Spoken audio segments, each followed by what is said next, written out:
Mes amis, Guy, bonsoir. Bonsoir Claude. Aujourd'hui est un jour vraiment exceptionnel. Nous sommes donc le jeudi 8 septembre et il est 20h18 et à 19h40, nous venons d'apprendre le décès de la reine Élisabeth. Donc évidemment, notre épisode va être de tourner autour de la reine Élisabeth pour lui rendre hommage, même si on n'est pas royaliste. Cette personne qui a été reine pendant 70 ans a laissé une empreinte sur le monde que l'on ne peut pas nier.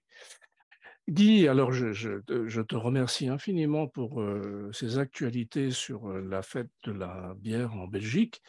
Et nous allons venir maintenant à cet hommage que nous allons rendre à la reine Élisabeth II. Et tu vas nous parler de la cuisine des îles britanniques. Oui, voilà, on va parler de la cuisine et je dirais par l'intermédiaire de la cuisine des produits bien entendu parce que Oui, et puis des c'est plats un hein, et des plats, voilà, hein. Donc je ne vais pas emblématiques. vraiment donner des recettes dans le détail aujourd'hui, mais je vais Oui, plutôt parler, nous allons discuter un petit peu à bâton rompu de tout ce qu'on peut trouver, de tout ce qui se mange quand on va, je dirais, en Angleterre, en Écosse, en Irlande, éventuellement au Pays de Galles. oui, Et pour ceux qui ne connaissent pas bien la cuisine britannique, ce sera l'occasion d'avoir une petite initiation à toute une série de produits et de choses qu'on peut trouver absolument. donc au Alors, Royaume-Uni. oui, avant que tu commences, Guy, je voulais quand même aussi te remercier infiniment, parce que comme vous avez compris, mesdames, messieurs, nous avons nous aussi changé nos programmes. Et Guy, au pied levé, va nous parler de tout un tas de choses sur la cuisine des îles britanniques, sur les produits emblématiques de cette région, tout à fait au pied levé. Hein. Tout à Guy, fait, tout vraiment, à fait.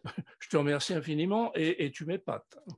Bah, oui et non, je vais dire, pour moi, ce n'est pas plus compliqué que ça. Je vais dire, je n'ai pas beaucoup de mérite à ce niveau-là. Je ne fais qu'en parler ici, je dirais, avec les choses qu'on connaît, hein. Oui, Quelqu'un qui est un peu initié dans les choses de la cuisine, oui, généralement, a des connaissances qui ne se limitent pas à son propre pays, hein. On connaît quand même des choses à l'extérieur. Si on oui, me demandait de parler de la cuisine française, n'étant pas français, je peux le faire avec autant, même peut-être encore plus de facilité. Hein, je oui. pourrais parler de la cuisine italienne, de la cuisine espagnole, un peu de la cuisine chinoise aussi, de la cuisine américaine. Bon, on sait, comment dirais-je, on peut parler de ce qu'on connaît, mais ne me demandez pas non plus les proportions précises maintenant. Oui, Je ne oui, sais pas, oui. pour réaliser un pudding, je vous dirai, voilà, je vous donnerai éventuellement pour les fêtes de fin d'année les proportions de tel cake ou de tel pudding, mais ici on va en parler de manière générale, on va parler un petit peu des caractéristiques donc de la cuisine britannique. Alors, Voilà. vu de France généralement et vu du continent de manière plus globale, on pense souvent que la cuisine britannique est une cuisine, je dirais, elle est spéciale, on est bien d'accord, Oui. mais qu'elle est un peu pauvre, un peu médiocre et un peu, je dirais, un- je dirais même très exotique, mais à la limite du dégoûtant. Oui, J'emploie vraiment ce absolument. mot-là. Alors, Exotique, pour moi, c'est pas ça. Hein. non, Oui. non, ce n'est pas ça, Oui, justement. oui, Mais tout à fait. bon, il y a quand même un film qui avait quand même assez bien joué son rôle, un film avec Louis de Funès qui s'appelait Les Grandes Vacances, si mes souvenirs Oui, sont bons. Et oui, alors, on voit un des fils de Louis de Funès qui veut se rendre en Écosse pour faire un mariage sans le consentement de ses parents, puisque il y a un village en Écosse où c'est le forgeron qui marie, un peu comme à Las Vegas, hein, ouais, qui ouais. marie, je dirais, les couples, c'était le cas dans les années 60 et 70.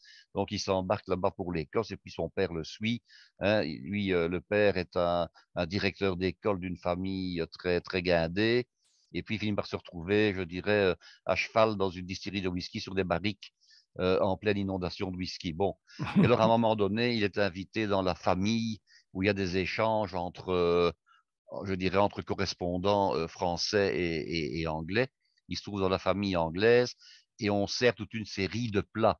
Hein. Et alors, il se trouve avec un de ses élèves, un élève donc de l'école dont il est le directeur.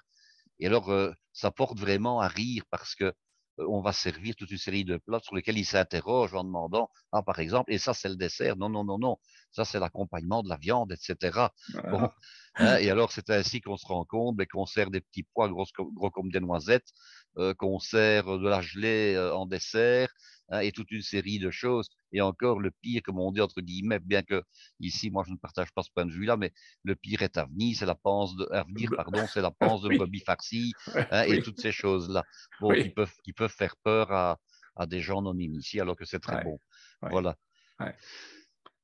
Donc, la Alors, cuisine britannique, évidemment, alors, oui, ce qu'on ne sait pas toujours, mais pour avoir été, je dirais quand même, bien de nombreuses fois en Angleterre et en Écosse aussi, il y a de magnifiques produits, avec parfois des paradoxes, mais les produits sont très beaux.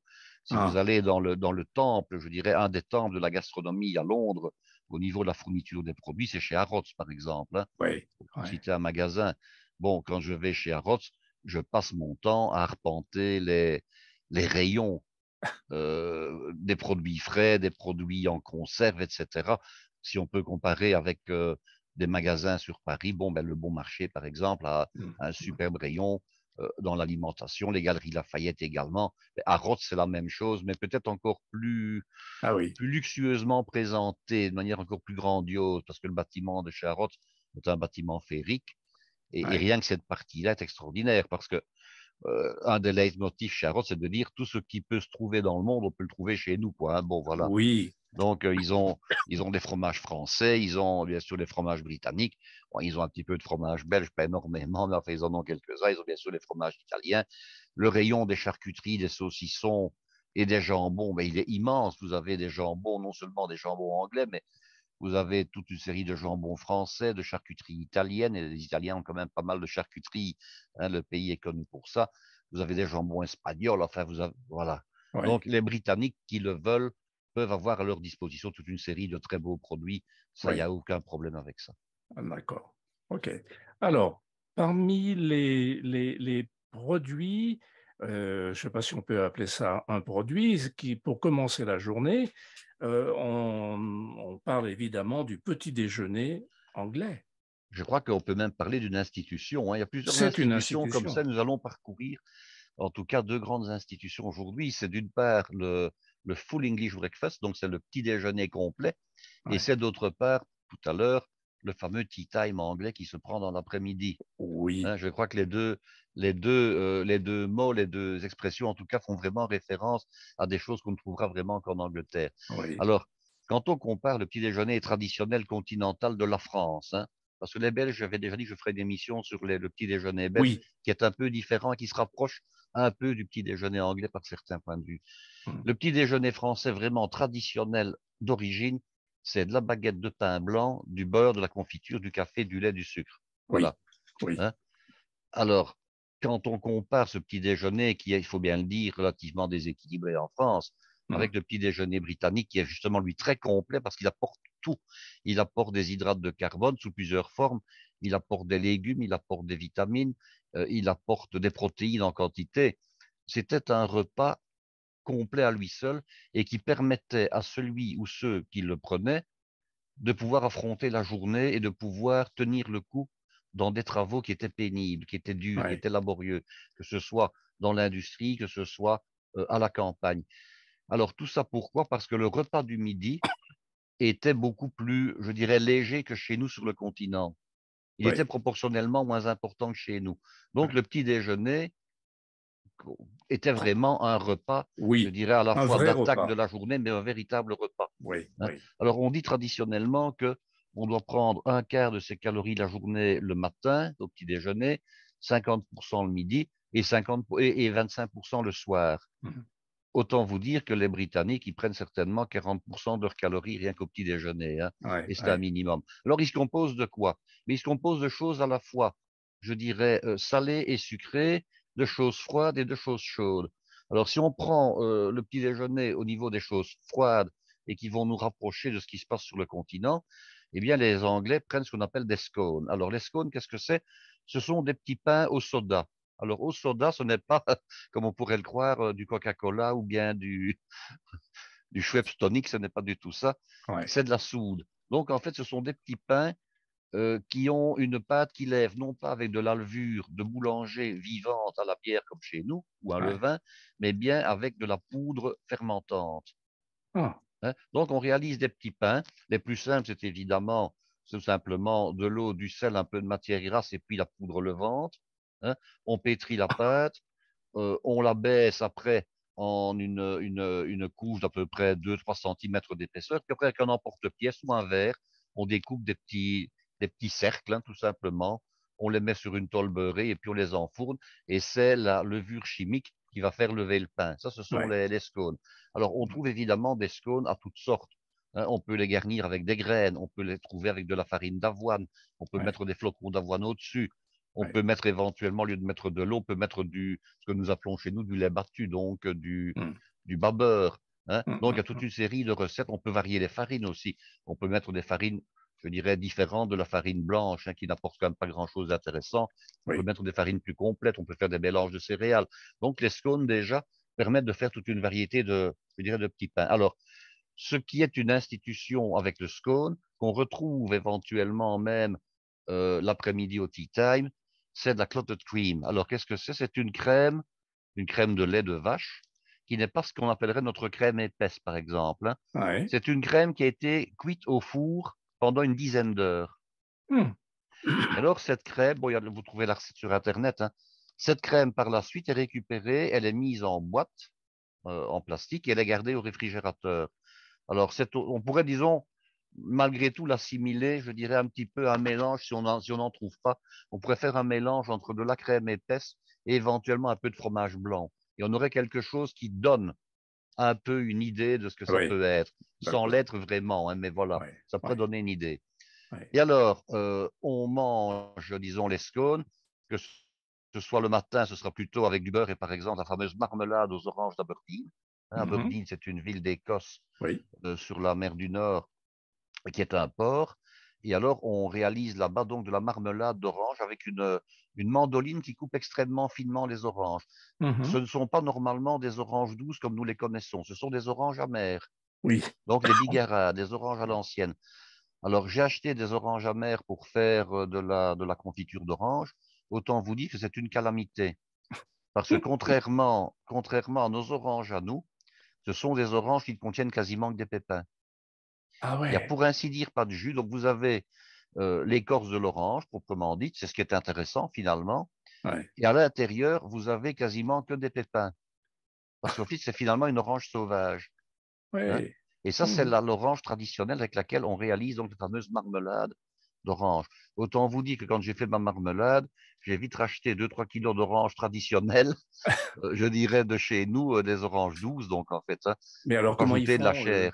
comment Mais ils comment font? ils font? Ben, ils font comme ils font d'habitude, hein, ils utilisent ça et puis ils les coupent tellement finement que ça ne pose pas de problème. Mais c'est un fruit très particulier. Moi, je n'avais jamais D'accord. utilisé de bigarade, donc d'orange amère traditionnelle. Mais eux, bon, s'en portent très bien. Ils font une excellente confiture d'ailleurs. Hein. Alors, il Oui. existe également depuis quelques années, ça existait déjà depuis plus longtemps. Hein. C'est la même marmelade, mais avec du citron. Ah, Alors, on d'accord. réalise également de la marmelade avec du cédrat et on réalise également de la marmelade avec du pamplemousse. Ah, Mais c'est un peu plus confidentiel, mais c'est tout aussi hum. bon. Mhm. Alors, savoir également que les Anglais aiment beaucoup la confiture ou la marmelade de fraises, Oui. ainsi que la marmelade de framboise. Alors, Mhm. si vous vous rendez à Buckingham Palace, le jour que vous allez à Londres, vous aurez l'occasion, mais il y a plusieurs magasins. Je dirais dans toutes les résidences royales et dans tous les musées, il y a un magasin. La reine, je dirais, non pas vendait, parce que c'est pas elle qui vendait, évidemment, derrière le comptoir, mais je dirais que la reine supervisait la vente de toute une série de produits souvenirs. Alors, vous y trouviez aussi bien des serviettes que des Des gants de mugs. toilette, que Ouais. des savonnettes, Ouais. hein, un peu d'alcool, un peu de vin, donc des choses comme ça. Mais vous trouviez également toute une série de produits de bouche. Et j'ai déjà acheté donc des confitures estampillées avec le sceau de la reine d'Angleterre. Autant vous dire qu'elles sont nickel. Hein. Elles Ah ouais. sont extraordinaires. Elles Ah oui. sont extraordinaires Ah, parce que les produits étaient étudiés, les produits étaient sélectionnés et elles ouais. n'auraient pas pu se permettre de vendre un produit, je Ben, dirais, au nom du palais. qu'il soit un produit médiocre, hein. C'est peut-être les produits que fabrique le prince Charles, parce que c'est le premier paysan d'Angleterre, lui. Oui, oui, oui, mais ici, je pense que ce sont pas des produits que lui fabriquait. Ah oui, Par contre, c'est vrai qu'il possède le duché de Cornouailles. Et ben maintenant, il va perdre la rente, hein, oui, puisqu'il va devenir roi, donc oui.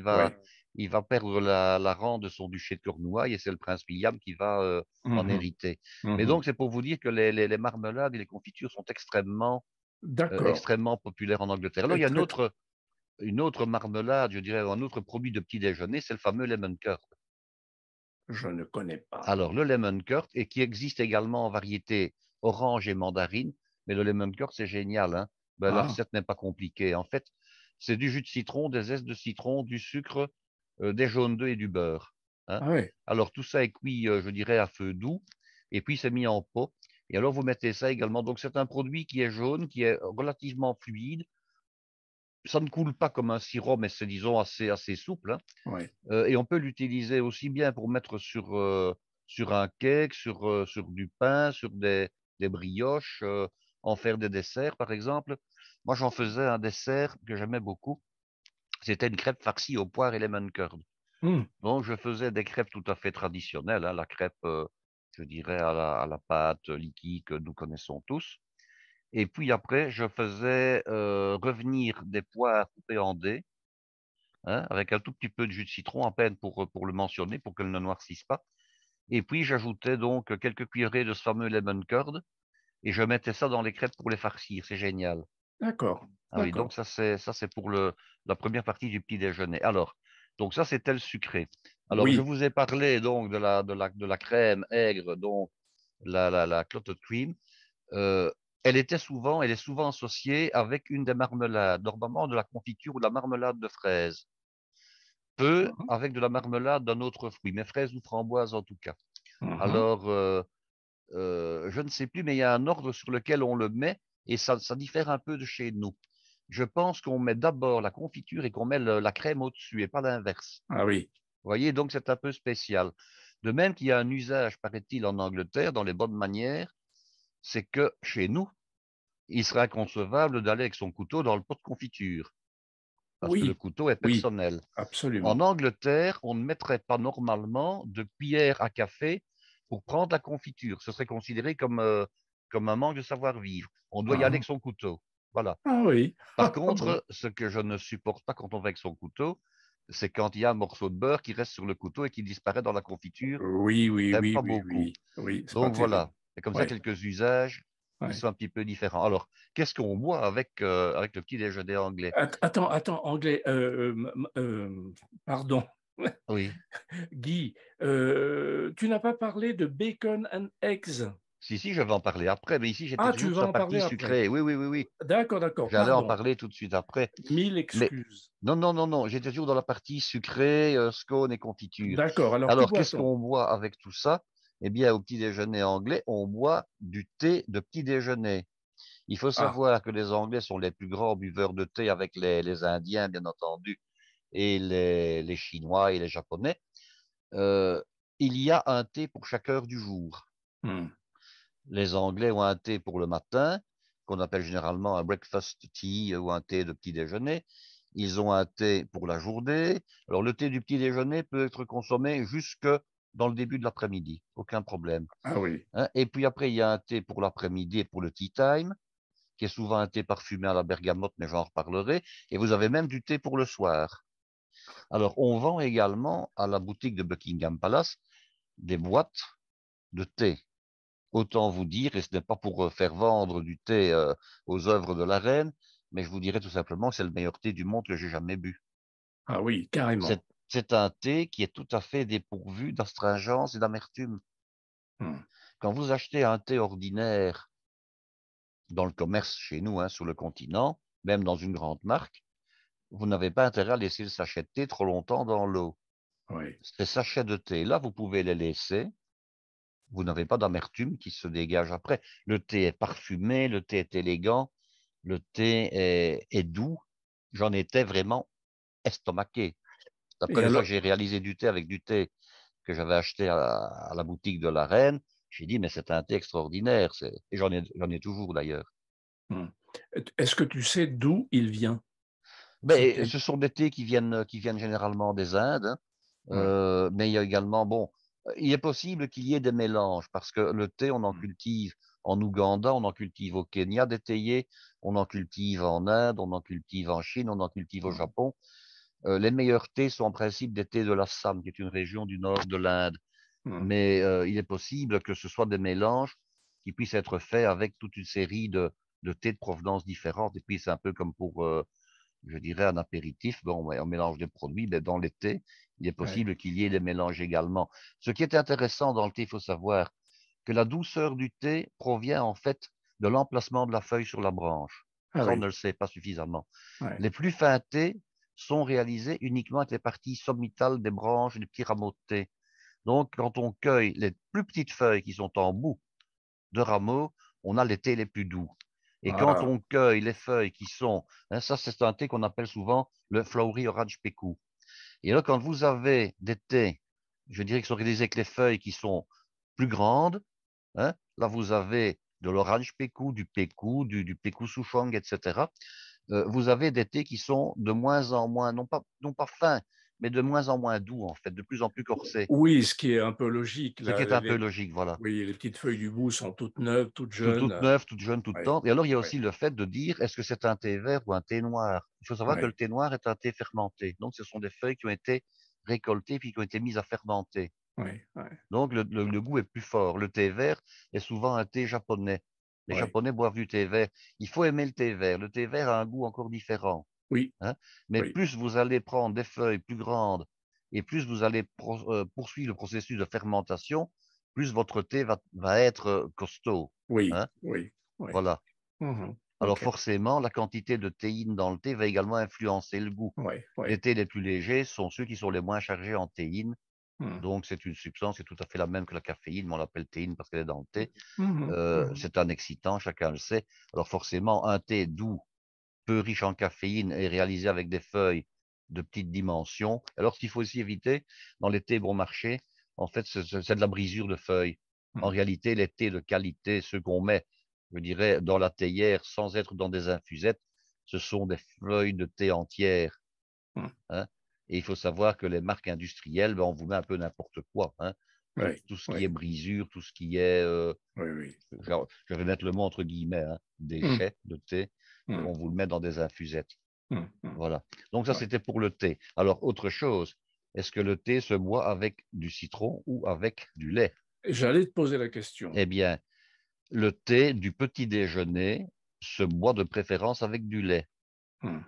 Alors, un autre usage au niveau du service du thé, c'est que nous avons l'habitude, quand nous mettons du café au lait en service, c'est de servir d'abord le café, de verser le lait ensuite. Et Mmh. au petit déjeuner continental, le lait au petit déjeuner doit être bouillant Oui. et non pas du lait froid, Mmh. hein. C'est Mmh. du lait bouillant.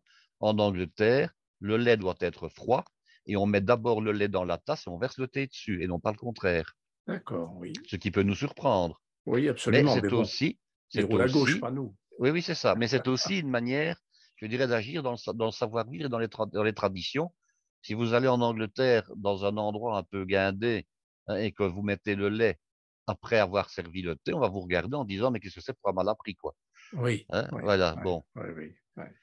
Voilà D'accord. pour ce qui est du petit déjeuner, mais je n'oublie pas, mais je n'ai pas encore évoqué la partie salée du petit déjeuner quand même, hein. Oui, oui, oui, Alors oui, la oui, partie oui. salée, c'est vraiment la partie la plus importante qui peut être prise indépendamment de ce que je viens de raconter.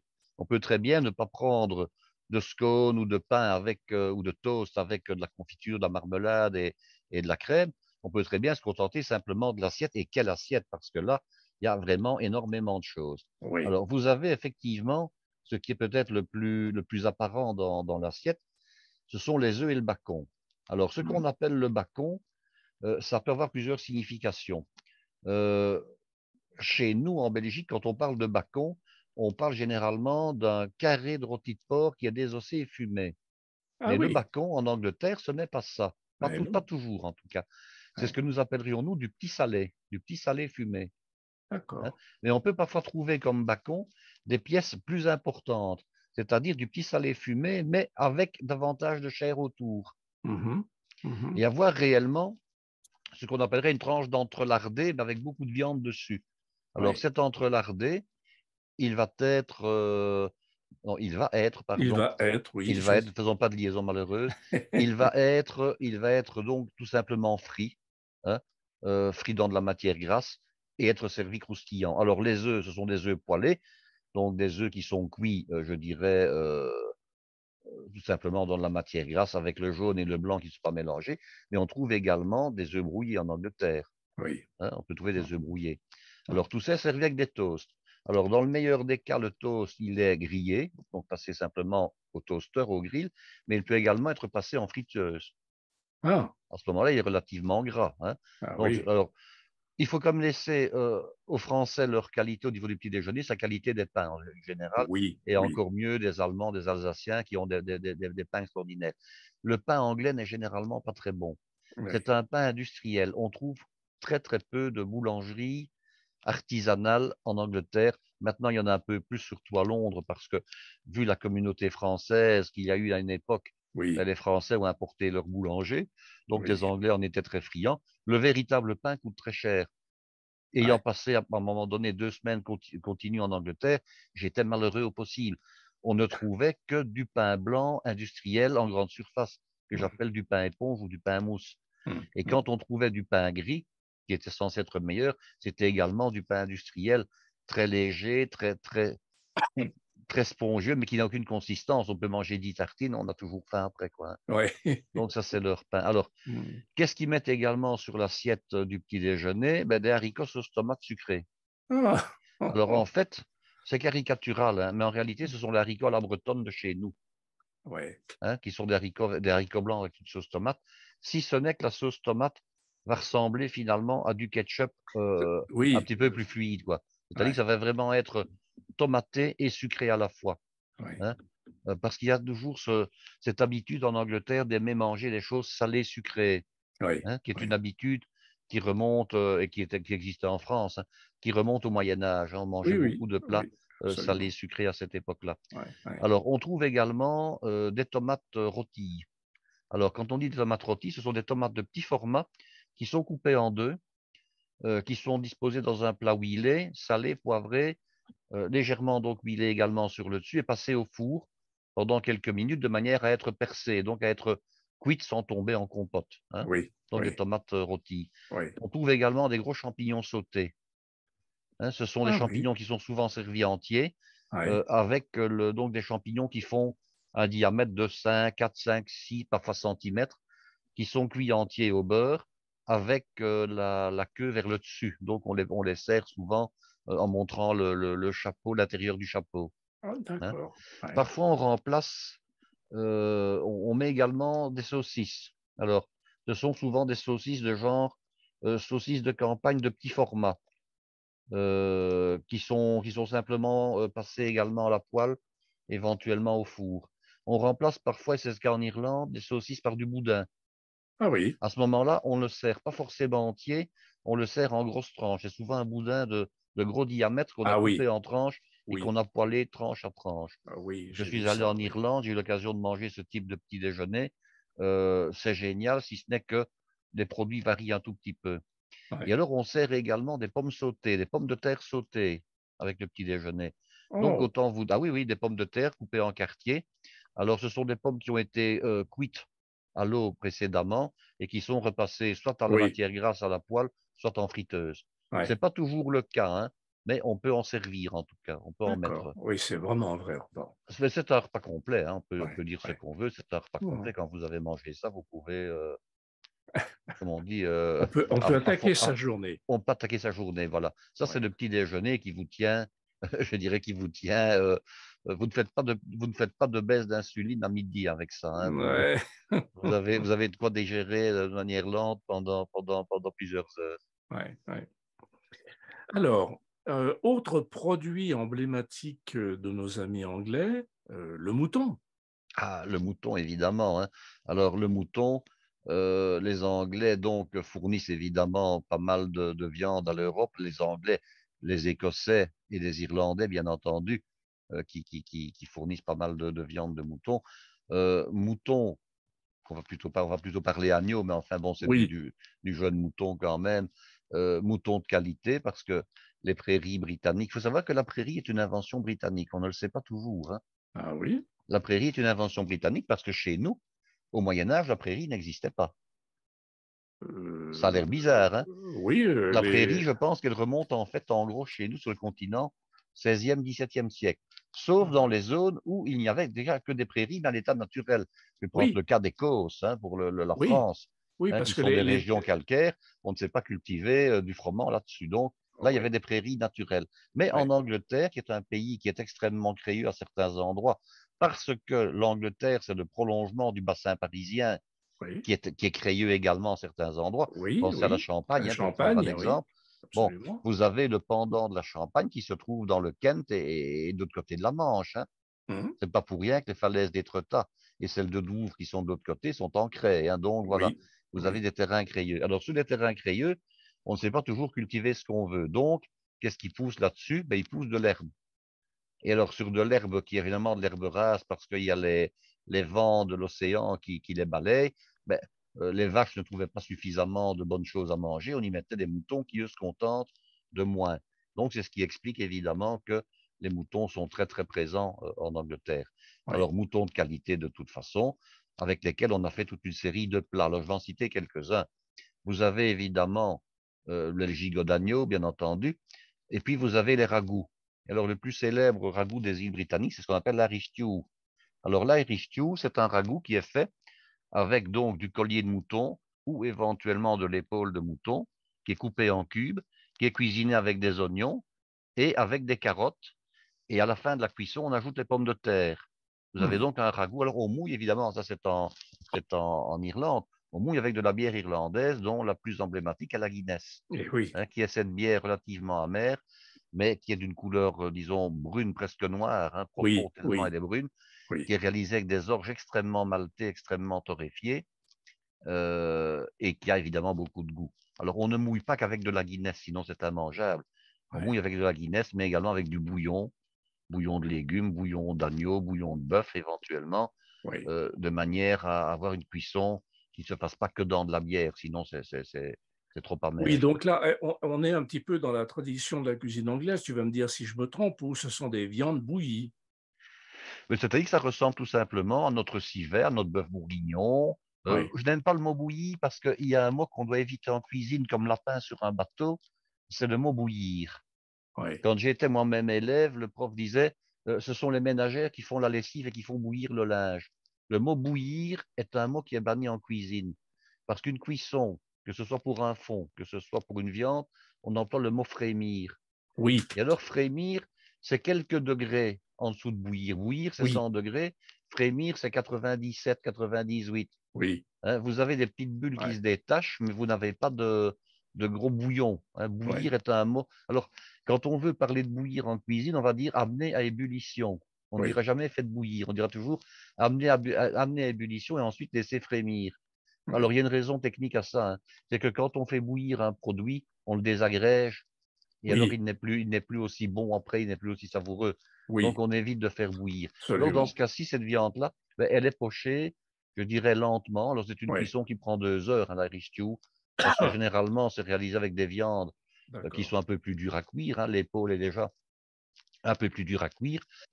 Et alors, les viandes traditionnelles des ragoûts, ce sont les viandes, je dirais, des flancs, hein, ou Oui, du collier. Donc, ce sont des oui, viandes qui sont un petit peu plus filandreuses. oui, Alors, oui, maintenant, on réalise généralement les Irish stew avec ce qu'on appellerait de la belle viande d'agneau, c'est-à-dire oui. de l'épaule au minimum, des viandes plus maigres.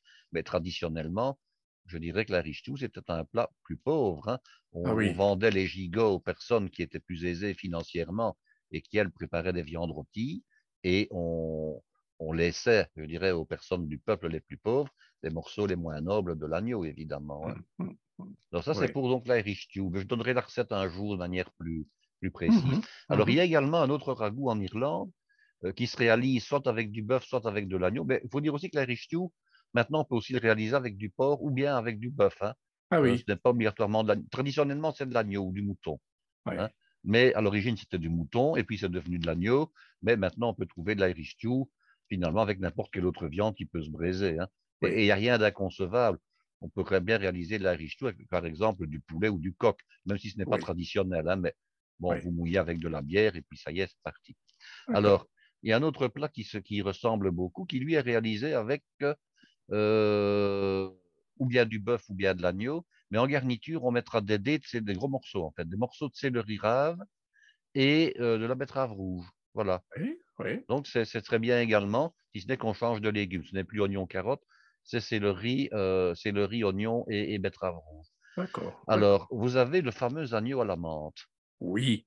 Alors, l'agneau à la menthe, je l'ai pratiqué pendant des années, là, quand je travaillais en restauration, euh, avec une version peut-être revue et corrigée. Je m'explique. Et c'est une recette que j'aime bien faire et que j'ai déjà donnée sur le net. Alors, on peut soit la réaliser avec du gigot, mais les plus belles recettes pour moi se réalisent avec des côtes d'agneau à la menthe, un petit carré d'agneau à la menthe. Mhm, Alors, c'est vraiment pas compliqué à faire. On cuisine donc son carré selon la méthode habituelle, hein, c'est-à-dire rôti au four. Ça prend une douzaine de minutes et on fait sa sauce à part. Alors, comment fait-on une sauce à la menthe? On travaille avec un fond d'agneau quand on en a, hein, un fond de bœuf à défaut. On fait d'abord caraméliser quelques morceaux de sucre avec du vinaigre, un bon vinaigre de vin, hein, et si possible même un vinaigre de Xérès par exemple, ce sera encore mhm, meilleur. mhm, On fait mhm, caraméliser donc le sucre avec un peu de vinaigre. On ajoute le fond le plus naturel possible. On fait réduire. Et ensuite, on ajoute tout simplement de la menthe fraîche ou bien de la menthe séchée. La menthe séchée est très avantageuse parce elle donne un goût en réinfusant dans la sauce, hein. Et oui. puis, on corrige la sauce, soit en la réacidifiant un petit peu, soit en la resucrant un petit peu si c'est nécessaire. On assaisonne sel et poivre et on termine avec un peu de menthe fraîche. Et puis Mhm, on découpe son carré d'agneau, on dresse trois, quatre côtes par personne en assiette, et puis on nappe partiellement la viande avec la sauce que je viens de réaliser, enfin, de vous mhm, donner, donc de vous expliquer. mhm. Et alors on sert traditionnellement avec ça des petits pois. En Angleterre, ce sont des petits pois de grosse dimension, des petits pois blanchis, donc cuits à l'eau bouillante salée, mais très verts. Ouais. Alors, il faut savoir qu'on va des petits pois verts, on met du sulfate de cuivre, hein. Il faut savoir, vous verrez sur les boîtes de petits pois, contient sulfate de cuivre. Alors, Ouais. on sert ça. Alors, moi, je remplace ça par une poêlée de légumes verts. Mhm. Alors, à savoir, des petits pois, des mange-tout. Alors, les mange-tout, ce sont La, ces légumes qui sont à mi-chemin entre le petit pois et le haricot, mais qui sont la cosse très plats, plate. Oui, la cosse voilà. plate et Oui, qui se cuit en 2 minutes, hein. C'est oui, extrêmement oui. rapide pour les C'est une cuire. merveille, oui. C'est une merveille. Et Mhm. alors du concombre, parce que les Anglais sont extrêmement friands de concombre. Ah oui. Et je vous expliquerai après pourquoi les Anglais sont friands de concombre. Ouais, ouais. Une poêlée de ces légumes-là. Là, ça peut être génial, hein. Vous cuisez vos petits pois à l'avance, vous les blanchissez, vous les gardez très légèrement al dente. Vous cuisez dans la même eau vos manches-tout que vous avez effilés de chaque côté. Vous les cuisez al dente, vous les remettez dans de l'eau froide pour arrêter la cuisson. Vous les mettez avec vos petits pois. Et puis, vous taillez du concombre en petites lunes, hein, morceaux pas Ouais, trop fins, sinon ça va tomber en compote. Et ouais. vous le blanchissez également pendant quelques minutes. Vous faites ça à l'avance. Et puis, au dernier moment, vous mettez un peu de beurre dans une poêle, dans une sauteuse incollable. Vous mettez vos légumes pour les réchauffer. Vous les faites revenir deux, trois allers-retours dans la matière grasse bien chaude. Et vous mettez ça au-dessus de votre plat. Et c'est génial. Vous avez, je dirais, un rappel de ce qu'est la cuisine britannique tout en la mettant un petit peu à notre sauce continentale Oui, oui, avec d'autres oui, légumes oui. que ceux qu'ils mettent eux, mais qui ne vont pas dépareiller. Bien D'accord. entendu, avec ça, une petite pomme de terre rissolée, ça Mhm. peut faire l'affaire. Ou éventuellement une tagliatelle, hein.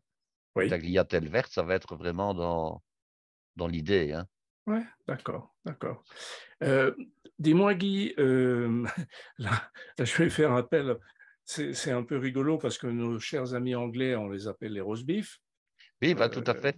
Et Voilà. étant Alors, très d'y penser, on a vraiment une communication, je dirais, par la pensée, tout effectivement. à Le roast fait. beef, c'est une tradition anglaise, hein. C'est le roast beef du dimanche, en fait.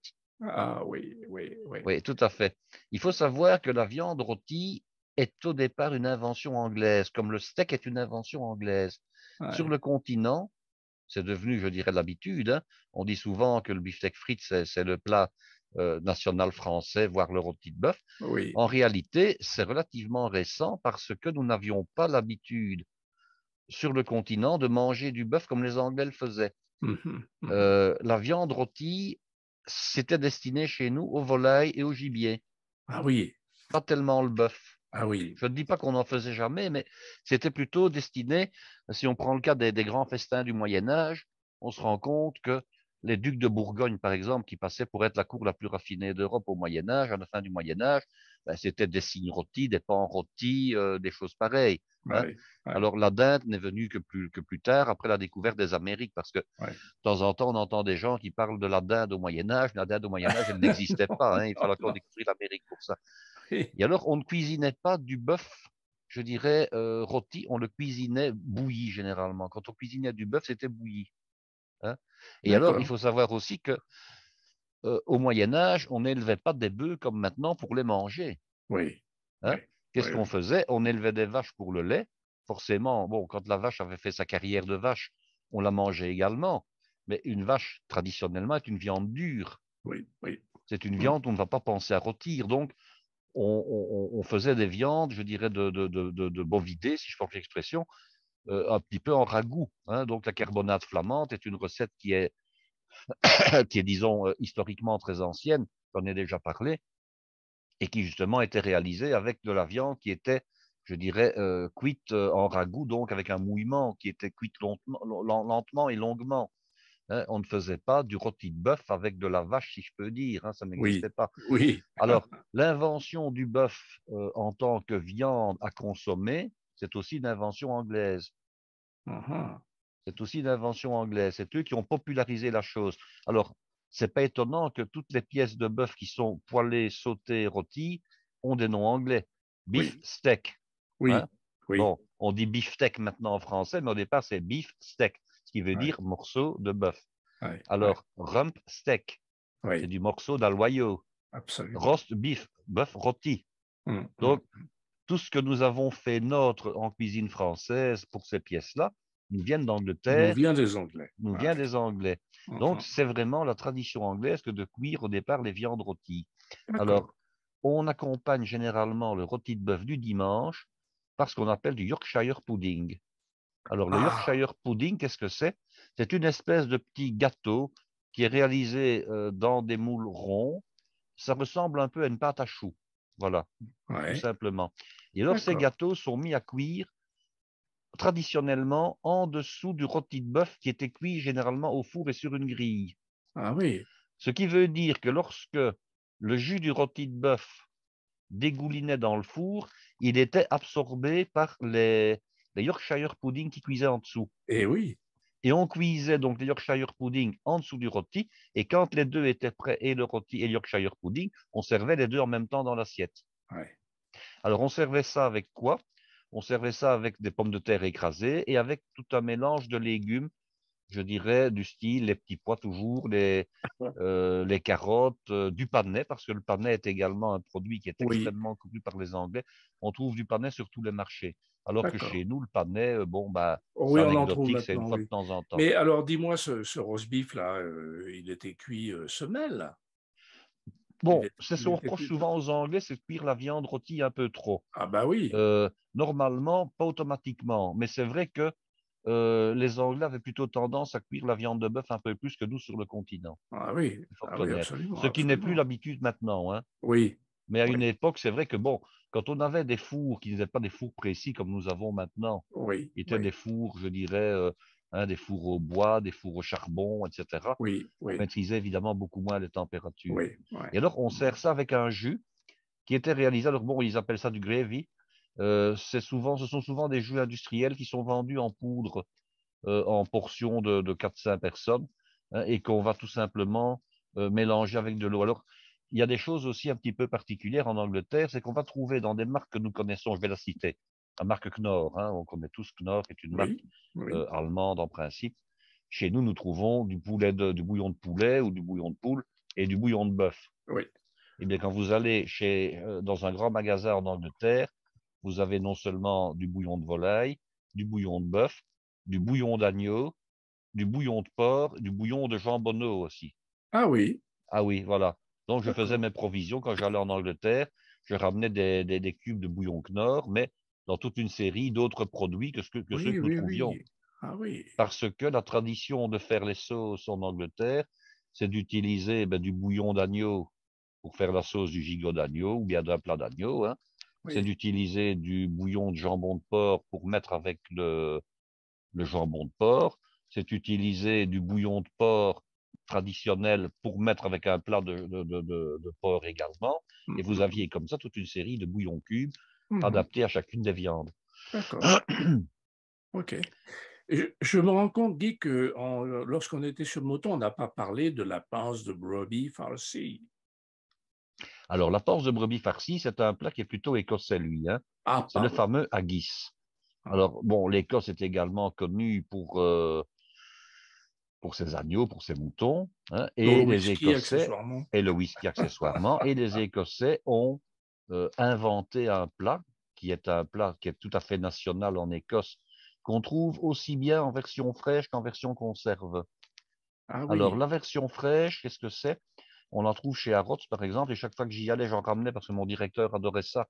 Et puis, je donnais des instructions pour le cuisiner que je vais vous raconter après. oui, Euh, on prend donc alors la panse, qu'est-ce que c'est? C'est l'estomac de la bête, hein. Ce n'est pas le ventre de la bête, hein, comme oui, on pourrait le croire, c'est oui, l'estomac, hein. oui, Donc, oui. on prélevait une des peaux de l'estomac, on réalisait un mélange avec toute une série de choses qui proviennent du mouton Mm. et qui sont des abats, à savoir du foie, de la rate, des rognons, le poumon, la langue, enfin toutes sortes de choses comme ça, qu'on hachait et qu'on mélangeait avec de l'avoine et Ah des oui, épices. Oui, ah avec oui. des flocons d'avoine et de l'épice.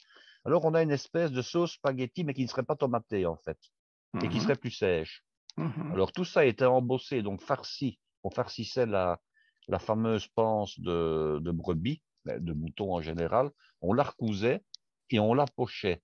Et alors Oui, après, qu'est-ce qu'on fait? On ne mange évidemment pas l'enveloppe extérieure. bien C'est un sûr. peu comme, c'est un peu comme le poulet en vessie qu'on trouve dans la région Chez Paul de Bocuse. chez Paul Bocuse, hein. On ne mange Mhm, pas la vessie mhm, évidemment. Donc mhm. on utilisait l'intérieur qu'on avait réchauffé et qu'on servait avec des navets et des pommes de terre. Ah Ça, c'est oui. la manière traditionnelle de le servir. Ah, Alors moi, j'avais décidé d'ennoblir un peu le produit. Qu'est-ce que ah. je faisais? J'achetais donc la fameuse panse de brebis farcie chez Harrods. Je revenais sur le continent et alors je réalisais une sauce de la manière suivante. Je faisais une réduction avec un peu de champignons émincés, un peu d'échalotes émincées, un fragment de feuille de laurier, une toute petite brindille de thym, du jus d'agneau, hein, un petit peu de Porto blanc. Je faisais réduire. Donc après, je crémais, hein. Je Mhm. laissais la crème arriver à l'état sirupeux, donc à la nappe, hein, qu'elle soit donc à la Oui, bonne consistance. oui. Et j'ajoutais du drambuie. Ah, Alors, est-ce que tu connais le drambuie? pas du tout. Alors, le drambuie, c'est une liqueur de whisky écossaise au miel et aux plantes. Oh, Voilà.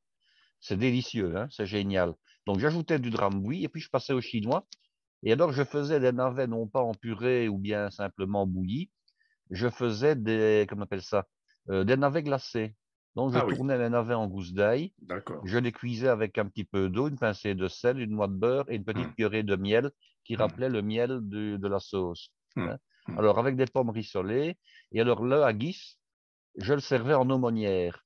Ah, Donc, je prenais des feuilles de briques, hein, ouais, je ouais. mettais le haggis dedans, je faisais une bourse. Bon, les feuilles de briques étaient bien entendu beurrées pour éviter de brûler dans le four. Je faisais une aumônière et je réchauffais le haggis donc dans l'aumônière, ce qui rappelait un petit peu, de manière La panse, imagée, oui, la panse de tout brebis, à fait, tout à fait. hein. Et puis la sauce était servie sur le côté. Autant vous Hum, dire que c'est un plat dont on se pourléchait parce que on gardait l'idée du plat originel tout en le magnifiant pour lui donner de la noblesse, hein. oui. Donc, c'était une manière de servir le haggis. Et j'en faisais une fois par an à peu près. Mon directeur était enchanté. Dis-moi, alors tout à l'heure, tu nous as parlé un peu du pudding, mais j'imagine qu'il y a plusieurs préparations du pudding. Oui, le pudding, c'est une Ah, préparation qui se fait en dessert. Mais il y a encore un autre plat que j'aimerais vraiment ah, évoquer avant vas-y, de vas-y. parler des desserts. C'est le D'accord. fameux fish and chips, hein. Alors voilà, oui, Parce que le d'accord. pudding, c'est un dessert qui traditionnellement est servi à Noël, qu'on peut manger en tout temps, mais on peut peut-être épuiser un petit peu les plats salés emblématiques Absolument, aussi, absolument, oui, oui. pour rester dans un certain ordre. Alors, le fish and chips, c'est vraiment une institution en Angleterre, hein. Il faut savoir que les Anglais ont toujours été tournés vers la mer, ce sont des Hum, insulaires, hein, beaucoup hum, plus que les Français déjà, ou que les Belges évidemment. hum. Donc, ils avaient la mer du Nord à leur disposition pour la pêche. Et qu'est-ce qu'on trouvait jadis en mer du Nord à profusion, et puis de moins en moins, parce que c'est devenu maintenant un produit très cher, c'est le cabillaud. Ah oui, Le cabillaud qu'on appelle la morue également, mais c'est le oui, oui, cabillaud. oui, Et traditionnellement, le fish and chips était réalisé avec du cabillaud, des filets de cabillaud. Alors, vous d'accord. avez, comme il y a en Belgique, les baraques à frites, hein, et dans le nord de la France également, vous avez comme ça des friteries en Angleterre qui ne font que du fish and chips, avec Ah plusieurs oui, variétés de poissons cependant, parce que on peut trouver le cabillaud, mais on peut ouais, trouver également du flétan, on peut trouver de la dorade, on peut trouver d'autres poissons. Ils ne font ouais, pas que le cabillaud d'origine, qui devient de plus en plus cher d'ailleurs, hein. ouais, ouais. Alors, traditionnellement, ils trempent le poisson dans une espèce de pâte à frire qui est tout simplement réalisée avec de la farine et de l'eau et de la bière éventuellement, hein. La pâte est mise à consistance. On trempe rapidement le poisson dans cette mixture et on le plonge immédiatement dans la graisse qui est chaude. Jamais de la graisse bouillante. Il faut savoir que de la graisse, quand elle bout, elle prend feu, hein. Oui, Donc la graisse n'est jamais bouillante, oui, contrairement à ce oui, qu'on pourrait croire, hein. oui, Elle est oui, brûlante, mais pas bouillante. oui, Donc oui. le poisson cuit dans son enveloppe croustillante. Et alors, on sert avec ça des frites, le tout étant emporté, hein. Euh, les frites anglaises ne sont pas mauvaises, elles sont grosses, mais ne sont pas mauvaises pour autant. Hum. Elles étaient passées donc dans un bain de friture contigu à celui dans lequel on cuit le poisson. Et puis, on vous mettait ça dans du papier journal, Ah oui, ce qui n'était pas très sain, parce qu'il faut quand même se rendre oui, compte ah bah oui. que l'encre du papier journal, ce n'est quand même pas non plus, Non, ça je se mange dirais, pas, hein. ce n'est pas non plus le plus sain. Bon, Ouais, maintenant, les encres sont peut-être un peu moins toxiques que dans le passé. On ouais. a aussi perdu l'habitude de mettre ça dans du véritable papier journal. On peut éventuellement utiliser du pseudo-papier journal, c'est-à-dire un papier tout à fait culinaire, mais qui reste toujours imprimé, je dirais, façon journal, même si ce n'est pas du vrai papier journal, Hum, évidemment. hum, Et hum. traditionnellement, on servait ça et on mangeait ça avec du vinaigre, Oh, souvent un vinaigre de Malte. Alors pourquoi? d'accord. Parce que le vinaigre, euh, chez nous, c'est tout à fait normal. On va arroser le poisson meunière de quelques gouttes de jus de citron. Hum.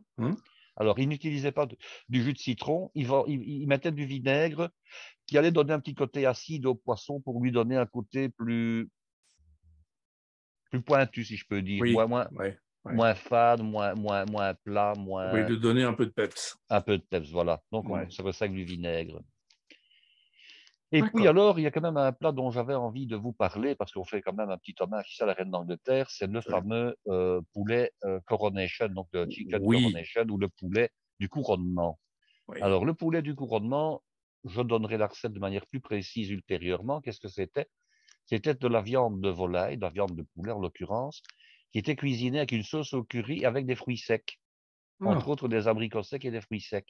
Alors, il y a plusieurs versions, hein. Il y a des versions chaudes, il y a des versions froides. Il y a des versions où on part sur une mayonnaise comme sauce et qu'on améliore cette mayonnaise. Alors, il y a des puristes qui disent, oui, mais non, attention, la recette d'origine, il y avait tel fruit et pas tel autre.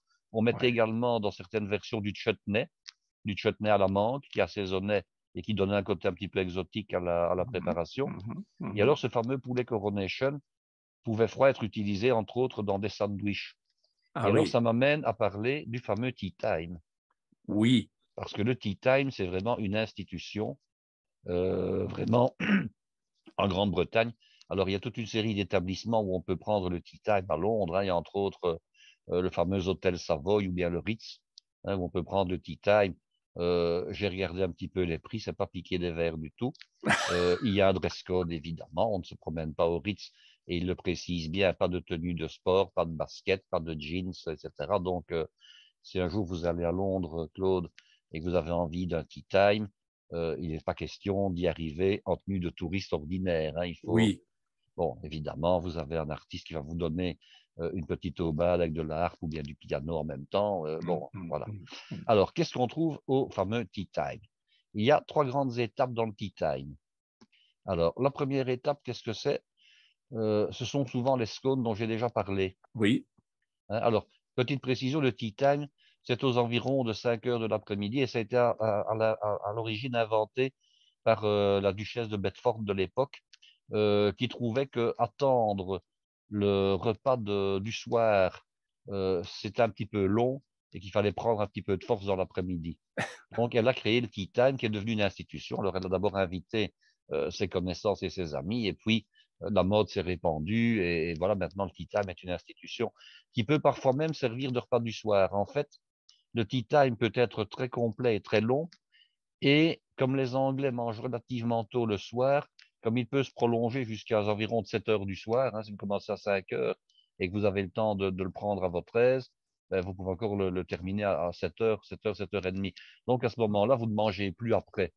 Hein, et c'était le cas pour la classe, disons, populaire, c'est qu'elle ne mangeait plus après. Le Ah tea oui. time servait vraiment de repas du soir. Ouais, Alors on ouais. commençait donc finalement par des choses, disons, sucrées. Les choses salées viendront après. Alors, qu'est-ce qu'on a donc au tea time? Les fameuses scones dont j'ai parlé, qu'on peut prendre également le matin. Si on ne prend pas les toasts, on peut prendre des scones. Mais vraiment, l'après-midi, c'est une institution avec de nouveau donc la confiture et cette crème aigre dont j'ai parlé. Alors, on boit du thé, évidemment. Alors, il y a un thé pour le tea time. C'est un thé qui est parfumé généralement à la bergamote. Ah oui. Ça, c'est l'institution. C'est du thé à la bergamote l'après-midi. Mmh. Euh, une fois qu'on a, disons, terminé avec la partie sucrée, on peut boire dans les classes les plus, je dirais, les plus huppées du pays, on peut boire une petite coupe de champagne. Hein, ça ne sert à Ah. rien de se limiter au thé.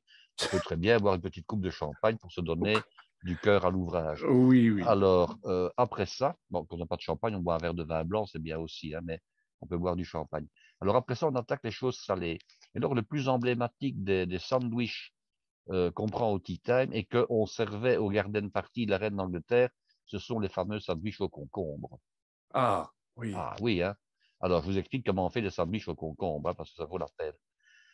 Donc, les sandwichs en Angleterre doivent être réalisés avec du pain mie. Donc, Ouais, c'est du pain comme on trouve en grande surface maintenant, dans le rayon des pains industriels, et qu'on trouve généralement écrouté. Hein. ouais. Alors, le pain mie est généreusement beurré avec du beurre mou, du beurre traditionnel non salé. Hein. Mmh. Et puis, on coupe des tranches de concombre tout finement. Elles doivent être normalement, ces tranches de concombre, tellement fines qu'on doit quasiment voir au travers. Donc, c'est Ah vraiment des oui. tranches extrêmement fines. On ne doit pas avoir de ressenti de croquant, en tout cas. Et puis, Ah! on garnissait les sandwichs au dernier moment.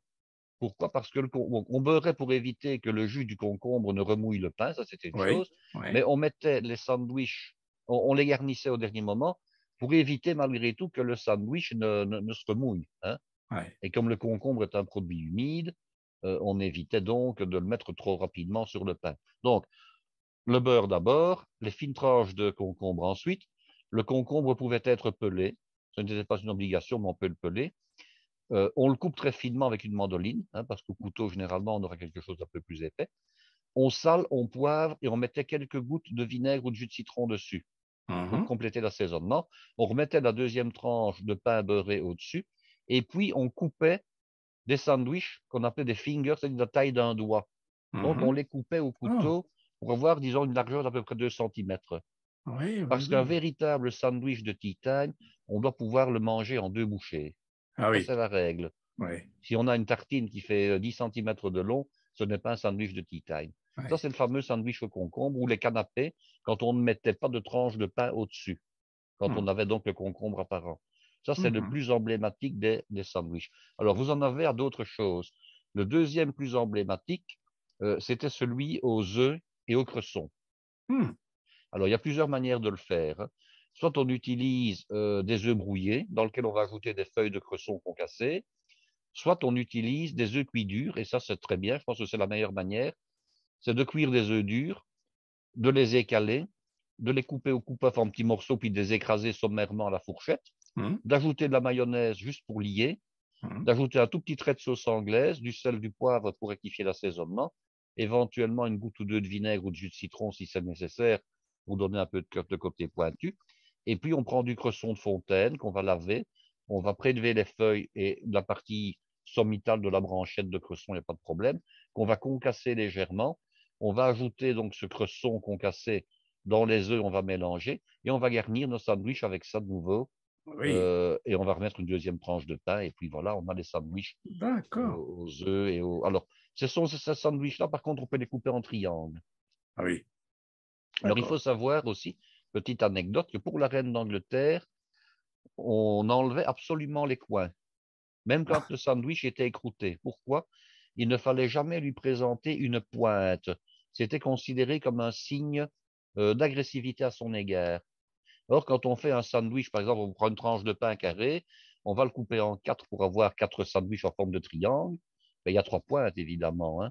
Bien sûr. Deux plus aigus et puis une qui est un petit peu plus large, qui est une pointe à 90 degrés. Eh bien, on devait couper les pointes de manière à ce qu'elle n'ait pas l'impression que quelqu'un lui en voulait. Ce sont Oui. des usages. Ah, Voilà. c'est intéressant, ça. Ah J'avais oui, jamais oui, oui, oui, entendu oui. parler de ça. Très Mais je intéressant. savais que j'allais vous donner toute une série d'informations intéressantes aujourd'hui, hein. Oui, Voilà. oui, oui, oui. Il faudra Alors, même ça, peut-être. c'était pour le sandwich aux œufs et au cresson. Alors, un autre Oui. sandwich qui était également intéressant et qui, lui, remontait à la création des sandwichs. Vous savez que le sandwich a été créé pour Lord Sandwich, Oui, bon, qui oui. aimait jouer aux cartes et qui n'aimait pas devoir interrompre ses parties de cartes pour aller manger. Donc, son cuisinier lui a inventé, je dirais, un repas, une collation qui était faite au départ de tranches de pain beurré dans lequel on avait mis du rôti de bœuf coupé en tranches pour de la Hum, viande froide. Eh hum. bien, le sandwich au rôti de bœuf est toujours resté très populaire, en fait. Donc, on sert à ce moment-là des fines tranches de bœuf dans deux tranches de pain beurré avec un petit peu de sauce Réfort. Mhm. Voilà, ça c'est aussi un sandwich qui est extrêmement populaire en Angleterre. Alors, Oui, finalement, on met un petit peu ce qu'on veut dans les sandwichs du tea oui, time, hein. oui, On n'est pas oui. limité, même si on veut faire un jour chez soi un tea time, on peut mettre des produits continentaux. On peut très bien mettre des produits qu'on ne trouverait qu'en France ou en Belgique, il n'y a aucun problème, hein. D'accord. On peut mettre des salades de poisson. On met également du saumon fumé dans les sandwichs. Oui, on fait ce qu'on veut. Mais je dirais à la limite, ce que nous autres nous appelons du fil américain, mais que vous appelez du tartare, pourquoi pas. On Oui. peut mettre de la tête pressée, du jambon persillé en Bourgogne, on peut mettre du boudin froid si on veut, on peut mettre du pâté, on peut mettre des mousses charcutières, on peut mettre une mousse de volaille, une mousse de bécasse, une mousse de jambon. On n'est vraiment pas limité, hein. On peut très bien Mhm. Mhm. inventer des sandwichs du moment que ça, je dirais que ça colle d'un point de vue gustatif, il n'y a aucun Oui, problème, oui. évidemment. Et alors, Et alors, il y a tu... des desserts, évidemment, parce qu'on n'a Ah pas oui. parlé des desserts du tea time, hein. Ah, Ah oui, oui, oui. d'accord, Ça, d'accord. c'était la deuxième partie. Et puis, on termine avec des desserts. Alors, ce D'accord. sont généralement des petits desserts. Euh, le plus connu des desserts anglais qui accompagnent le tea time, c'est le sponge cake, qui était Mhm. plutôt inventé du côté du règne de la reine Victoria. Le sponge cake, c'est finalement notre gâteau de Savoie à nous, hein, notre Ah oui, génoise à nous, ah oui. qui est généralement garni avec de la confiture. Maintenant, il y a des gâteaux qui sont les fameux wedding cakes anglais, qui Oui, ressemblent en fait plutôt à des quatre quarts. Pour une oui, raison toute simple, c'est que si c'était réalisé avec du gâteau mou comme le gâteau de Savoie, la pièce montée ne tiendrait pas. oui, oui. Donc on faisait ça avec du quatre quarts et on garnissait généralement avec un mélange, comme j'ai déjà donné dans d'autres épisodes, fait de matière grasse et de sucre battu ensemble, donc quelque chose qui tient bien, qui ne s'affaisse pas en fait, hein. Mhm, Et mhm. puis ces gâteaux étaient enduits de ce qu'on appelle un icing, c'est-à-dire de la glace royale. Alors les gâteaux du tea time, ce sont des gâteaux de petite dimension et on peut quasiment prendre tous les petits gâteaux que nous connaissons actuellement. On peut prendre des petits gâteaux en pâte à choux, on peut prendre des gâteaux à base de macarons. Les Anglais sont fous des macarons parisiens, donc les macarons de toutes les couleurs et à tous les parfums. Oui. On peut réaliser des petits merveilleux, des petits gâteaux mocha, des petits vattels, donc des gâteaux aux amandes. Enfin, on peut réaliser quasiment tout. Mais ce que les Anglais appréciaient, ce sont les shortbread. Alors les shortbread, qu'est-ce que ce sont? Ce sont des biscuits qui sont réalisés tout simplement avec du beurre, du sucre et de la farine. Ah, Ce sont des sablés qui ont la d'accord. particularité d'être cuits à blanc.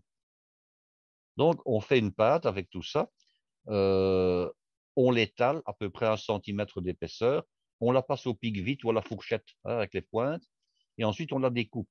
Alors, traditionnellement, on découpait les shortbread sous forme de doigts, donc des biscuits qui avaient à peu près la largeur d'un doigt et la longueur d'un doigt, et on les cuisait dans un four très doux, du Mhm, style four à 140 degrés, de mhm. manière à ce que le biscuit soit cuit tout en restant le plus blanc possible, à peine blond. Oui, C'est un biscuit sec. oui. Hein, et D'accord. ça, c'était un biscuit qu'on trouvait également avec le Tea Time. Ah oui, chez nous, on faisait ça avec la crème du lait quand on pouvait aller chercher le lait chez le paysan. Ah, voilà. Ah, oui, tout à fait. Dis-moi, Guy, ce que tu as appelé le paille, Alors, les pailles, oui. c'est aussi une institution anglaise. Ce sont en fait des tourtes salées. Il y Ah, a deux sortes de pailles, évidemment. Il y a l'apple pie, qui est plutôt une tarte sucrée aux pommes, évidemment, on l'a compris. hum, Alors, il y hum, a ce qu'on appelle les pailles, qui sont réalisées avec une farce de viande, éventuellement de poisson, mais c'est plutôt de la viande. mhm, Donc, on réalise une pâte. Alors, ça peut être de la pâte feuilletée, mais c'était plutôt une pâte genre pâte brisée ou pâte à croûte, hein, mhm, traditionnellement. mhm, Donc, on garnit un moule beurré, de style hum, moule à tarte, hum. avec une première abaisse de pâte. Ensuite, on réalisait une farce de viande, genre farce à pâté, hein. Oui, Donc une viande hachée, une viande moulue, avec des herbes, des épices. Euh, je dirais qu'il ressemble un peu à une sauce épaisse, mais je dirais une sauce un peu genre spaghetti sans tomate, quoi, finalement, hein. oui, On oui. mettait donc une couche de cette viande. Il y a des pailles au bœuf, il y a des pailles à l'agneau, il y a des pailles à la volaille, hein. Et on remettait une deuxième couche de pâte au-dessus, qui était généralement décorée, qui était dorée avec une dorure à l'œuf, une petite cheminée, on enfournait, on cuisait ça, un peu comme nos tourtes, je dirais, salées du continent. Et D'accord, puis on démoulait et on pouvait les manger chaudes ou froides, bien d'accord, entendu. d'accord. OK. Alors, bien sûr, il y a les pailles sucrées qui sont en fait des tartes aux pommes de nos régions, des tartes aux poires, etc. Et alors, une tarte qui est aussi extrêmement connue et qui est d'origine anglaise, c'est la fameuse tarte au citron meringuée, hein. Ah, Ah oui, hein. Alors, ouais. la tarte au citron meringuée, euh, il y a plusieurs manières d'y arriver. Soit on réalise une pâte qui est cuite séparément et puis on garnit avec la mousse au citron. Soit Hum, on réalise dans certaines recettes le tout ensemble. Ce qui est oui. important, c'est qu'au-dessus, on mettait une meringue de type, à l'origine meringue française, passée au four, mais qui est de plus en plus maintenant une meringue italienne passée au chalumeau, Ah finalement, oui, hein. ah oui, d'accord, d'accord. Guy, les trifles, qu'est-ce que c'est que ça? Alors ça fait partie des desserts. Alors le trifle, c'est vraiment le dessert anglais par excellence que j'aime aussi réaliser. C'est un dessert qui est présenté dans un grand verre ou dans une grande coupe collective. On peut Ah, réaliser le trifle dans des verres individuels, mais généralement, c'était dans des verres collectifs. Je vous donne la recette d'origine, hein. ah. Hum, Alors, la recette d'origine, on prend d'abord des biscuits aux amandes du type macaron. ah, On les met dans le fond de la coupe et on arrose généreusement avec du xérès. Donc, le ouais, xérès, qui est ce vin d'origine espagnole, qu'on appelle nous autres le sherry et qui nous vient donc d'Andalousie. ouais. Et puis après, on disposait sur cette première couche, on disposait des fruits frais. Donc, salade de fruits frais en fonction des saisons. Alors, généralement, l'été, ben, c'était de la fraise, c'était de la framboise, des groseilles de toutes les sortes. Et puis, progressivement, quand la saison avançait, on pouvait mettre des poires, on pouvait mettre des dés de pommes, des choses comme ça. Et puis, quand la saison avançait encore plus, on pouvait mettre les oranges, les agrumes, quand les petits fruits rouges disparaissaient. OK? Et Mhm, alors, on en mettait une couche d'à peu près 1,5 cm, 2 cm. On remettait au-dessus de ça ce qu'on appelait du custard, c'est-à-dire en fait, c'est de la crème pudding légère, donc la crème vanille que nous connaissons, faite mhm, avec du lait, de la fécule de maïs, du sucre et des œufs. Et puis on mettait de la génoise. Et puis on recommençait. On remettait de nouveau des fruits, de la génoise. On pouvait imbiber la génoise avec de l'alcool, hein. Et alors on arrivait jusqu'au-dessus de la coupe. Et alors après, on faisait de la crème fraîche battue. Une crème mhm, fraîche battue relativement peu sucrée, mais par contre, on pouvait mettre de l'alcool dedans. Et on mhm. mettait donc cette couche de crème d'à peu près 2-3 cm tout au-dessus. Et on rangeait le trifle après au réfrigérateur, en tout cas dans un endroit frais. Et je peux vous dire que c'est délicieux, un trifle, hein. Honnêtement, c'est pas piqué des verres. Et on le Bon, prélève ensuite à la grosse cuillère et on le sert dans une assiette creuse. Et vous avez comme ça un mélange de choses, de pâtes, de fruits, de crème extraordinaire. Alors bon. maintenant, on réalise le trifle peut-être plus tant avec de la crème pâtissière légère, mais avec une crème anglaise, ce qui est encore une manière plus raffinée de le faire, Mhm, hein. mhm, Et on peut mhm. coller légèrement la crème anglaise avec un tout petit peu de gélatine pour qu'elle tienne. Ah oui. Honnêtement, le trifle, j'en ai fait à plusieurs reprises, c'est génial. Et en plus, c'est beau. Vous regardez un Ah, trifle sur Internet, vous ah, verrez, je vais regarder. extérieurement, ça présente bien. Le Je vais trifle, c'est regarder. génial. C'est plutôt un dessert d'été, il faut reconnaître. été, automne, printemps, été, automne, hein. Peut-être un Ouais, peu moins l'hiver parce que les fruits frais, en hiver, bon, on se oui, limitait traditionnellement aux pommes, aux poires, oui, on ne savait pas mettre grand-chose. absolument. Eh bien, alors, Guy, dis-moi, tu nous as fait un tour d'horizon Ah, de... il manque encore plein de choses. ah, Bah, il manque le pudding de Noël, il manque les cakes. ah, oh là là là Ah oui. là. Alors, les cakes anglais, c'est pas pour rien quand ça s'appelle des cakes, hein, c'est que ça n'a pas été inventé chez nous, ça, hein. Alors, ben, les cakes, qu'est-ce que c'est? Ce sont des gâteaux qu'on va appeler des gâteaux secs ou des gâteaux de thé, justement, hein, qui Ouais, sont réalisés avec énormément de fruits confits, ouais, avec des oranges confites, avec du citron confit, des cerises macérées, donc dans de l'alcool, hein, du sucre brun, éventuellement du miel, de la farine, hein, et de l'angélique aussi. Et puis, oui, bon, ben, c'est cuit au four et vous avez, quand vous coupez une tranche de ce cake, vous avez tous les fruits qui apparaissent colorés dans la oui, tranche. C'est oui, génial, c'est beau. oui, Ça se oui. mange à toute heure, mais de préférence avec le thé l'après-midi. C'est Hum. génial, un cake. Et alors, les Irlandais ont inventé le cake à la Guinness, hein, où on fait intervenir du raisin sec et de la Guinness dans la pâte. Et alors, vous avez, ne pas oublier, le fameux carrot cake, hein, qui est le cake à la carotte, hein, Ah que les oui, Anglais ont également inventé, hein, et qui est génial comme ça, qui est... il m'est arrivé de manger ça, oui, à Oui, oui, oui, Grenoble, oui. dans un restaurant. C'était un Américain qui faisait ça. Oui, c'était très surprenant, mais c'était très bon. Alors, ne pas oublier le cheesecake aussi. Oui, Alors, le absolument. cheesecake, on peut discuter. Il y a du cheesecake en Angleterre, mais les Américains ne sont pas en reste pour le cheesecake. Maintenant, faut pas oublier que les Américains, ce sont des Anglais qui ont simplement déménagé, hein. Euh, Absolument. le cheesecake, c'est évidemment aussi une institution, et ça se réalise avec un fromage frais de type, bon, Philadelphia, mais bon, on peut dire du carré de l'Est en France. Pas le carré de l'Est qui ressemble à du maroilles, hein, le carré de l'Est en fromage frais, Oui, évidemment. oui, oui. Euh, donc le fameux cheesecake anglais qui est parfumé très souvent au citron. Et Ah alors oui, vous avez le pudding anglais. oui, Alors le pudding anglais, c'est aussi une institution oui. parce qu'on peut le réaliser plusieurs semaines à l'avance, Oui, et même il peut se garder plusieurs années en fait, hein. oui, oui, oui, oui, on a une Bon, expérience parce que j'ai des moi Anglais aussi dans notre famille. j'en ai qui est vieux. Et alors en fait, qu'est-ce qu'on met là-dedans? Ben, on met au départ de la graisse de rognon de veau. Ah Les oui. ménages un peu moins fortunés mettaient de la graisse de rognon de bœuf, mais normalement, on met de la graisse de rognon de veau, qui est une graisse animale, mais très pure, très blanche, Hmm. qu'on vend d'ailleurs en Angleterre sous forme de granulés.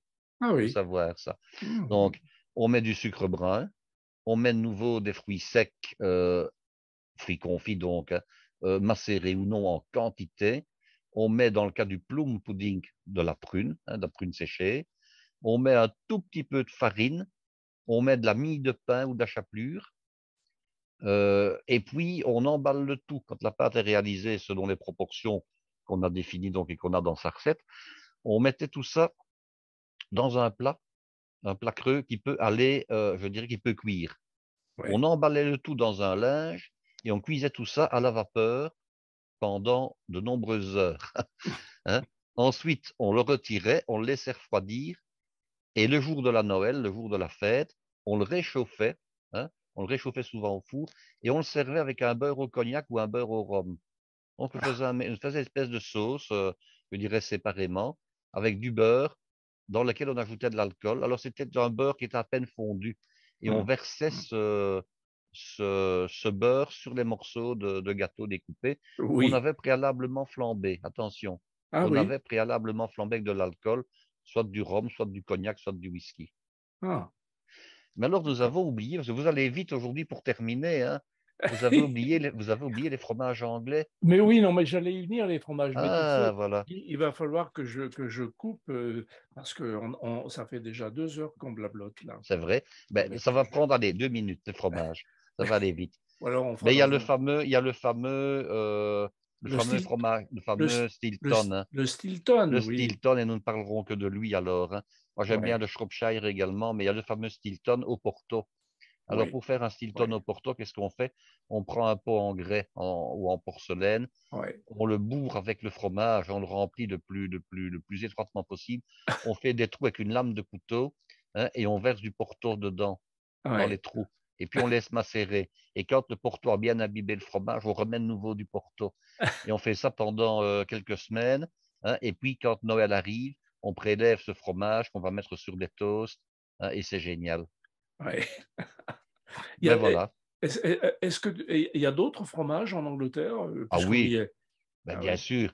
Ben, ouais, il y a le Chester, ne pas oublier le Chester.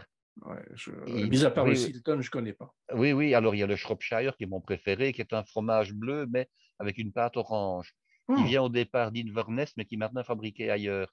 Est-ce que vous savez que le Stilton n'est pas fabriqué à Stilton? Alors, il y a des vaches qui paissent autour de la ville de Stilton, j'y suis allé. Eh bien, pas une ne peut fabriquer, ne peut donner du lait qui servira à fabriquer le Stilton. En Non. fait, Stilton était simplement une localité où se trouvait un relais de poste à partir duquel le fromage était expédié. Ah oui, Mais en aucun cas, le Stilton ne peut être fabriqué dans la région de Stilton. On n'a pas le droit. C'est dans les comtés avoisinants, mais pas à Stilton même. ah oui, oui, oui, oui, Oui, oui. D'accord. Bon, on va, rendre hommage à cette, reine encore en rappelant qu'elle aimait beaucoup le foie gras, oui, tout à fait. hein, et le prince Charles pas du tout. Mais ce qui avait causé d'ailleurs un petit problème diplomatique, hein. Oui, un petit incident Oh, diplomatique. tout à fait. Tout à fait, tout à fait. C'était resté dans les annales. Et oui, parce que j'en avais parlé avec, Guillaume Gomez, Oui, oui. largement. Chaque fois que la reine, venait, elle était très intéressée pour savoir ce qu'elle allait manger, mais le prince Charles, a visiblement un palais un peu moins fin que sa mère Et lui, c'est et pour des raisons éthiques, en fait, hein. En tout cas, c'est oui, ce c'est qu'il ça. prétend, hein. Il Oui, aime peut-être bien le foie gras, mais nous oui, dirons plutôt ouais, ouais, que pour des raisons éthiques, il ne souhaitait pas le manger. En fait, absolument.